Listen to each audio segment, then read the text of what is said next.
Hi అండి. నేనిప్పుడు part 2 video చెప్పబోతున్నాను. ఒకరోజు గుడి దగ్గరికి పొద్దున్నే పెరియాస్వామి పెన్నులు ఫుట్‌పాత్ మీద ఏసి అమ్ముకుంటాడు కదా! అలాగా వచ్చాడు తను. వచ్చినప్పుడు గుమ్మం దగ్గరికి ఒక పెద్ద కారొచ్చి ఆగిందన్నమాట.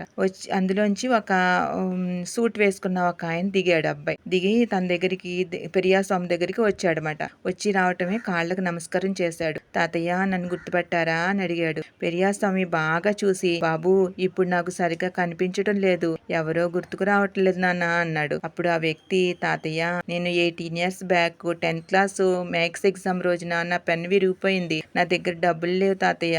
ఏడుస్తూ నీ దగ్గరికి వచ్చాను. అప్పుడు మీరు కూడా నాకు ఒక పెన్ ఇచ్చి ఇది నీకు లక్కీ పెన్ రా అని చెప్పి పంపించారు. నాకు నా దగ్గర డబ్బులు తీసుకోలేదు తాత అని చెప్పాడు అబ్బాయి. అప్పుడు పెరియాస్వామి కొంచెం గుర్తొచ్చింది. బాబు నువ్వు మురుగన్వా అని అడిగాడు. అవును తాతయ్య నేను మురుగన్ని. పెన్నుతో పరీక్ష రాసి 98 మార్క్స్ వచ్చి తెచ్చుకున్నాను నేను. బాగా చదివి ఈరోజు నేను పెన్నా టెక్నాలజీస్ అనే సాఫ్ట్వేర్ కంపెనీకి మేనేజర్ అయ్యాను. నా జీవితానికి ఫస్ట్ స్టెప్ మీరే అయ్యారు తాతయ్య అని చాలా ఆనందంగా చెప్పాడు అబ్బాయి. అది విన్న తంగం కళ్ళల్లో నీళ్ళు వచ్చాయన్నమాట. తంగం అంటే అతని భార్య. మురుగన్ నా కవర్ తీసి పెరియాస్వామికి ఇచ్చాడనమాట.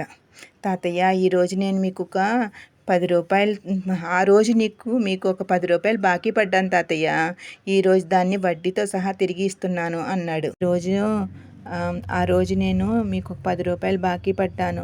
ఈరోజు దాన్ని వడ్డీతో సహా తిరిగి ఇస్తున్నాను తాతయ్య అన్నాడు. తన దగ్గర ఒక కవర్ ఉంది. ఆ కవర్లో 10 లక్షల రూపాయల చెక్ ఉంది.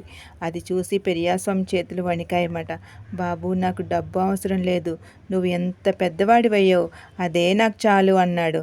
కానీ మురుగన్, లేదు తాతయ్య ఇది నీ డబ్బు కాదు, మీరు నాకు ప్రేమతో ఇచ్చారు కదా పెన్ను, దాంతో నేను రాసి ఫస్ట్ మార్క్స్ తెచ్చుకుని చాలా పెద్దవాడిని అయ్యాను తాతయ్య అని చాలా రిక్వెస్ట్ చేస్తున్నాడు అనమాట. ఇక మీదట మీరు కాలిబాటపై నడవద్దు. మీరు ఇక్కడికి వచ్చి ఫుట్పాత్ మీద పెన్నులు అమ్మద్దు. నేనే మీకు బాధ్యతగా తీసుకుంటాను. మీ రెస్పాన్సిబిలిటీ అంతా నాదే అన్నాడనమాట. ఫుట్పాత్ మీద పెన్నులు అమ్ముకునే ఒక తాతయ్యకి సాఫ్ట్వేర్ కంపెనీ మేనేజర్ 10 లక్షలు గురుదక్షిణ. ఇది హెడ్లైన్స్లో మన్నాడు పేపర్లో వచ్చిందన్నమాట. మిల్ మేకర్ ఒకటి చేశాను. దాని డీటెయిల్స్ ఏంటంటే ఉప్పు, కారం, అల్లం వెల్లుల్లి పేస్ట్, శనగపిండి, కార్న్ఫ్లోర్ లేదా బియ్య పిండి ఇవన్నీ మిక్స్ చేసి నూనెలో వేపేసుకుని చాట్ మసాలా జిమ్ముకుని తినేటివి. పార్ట్ 1 మిస్ అవుతే కింద ట్యాగ్ చేస్తున్నాను చూడండి.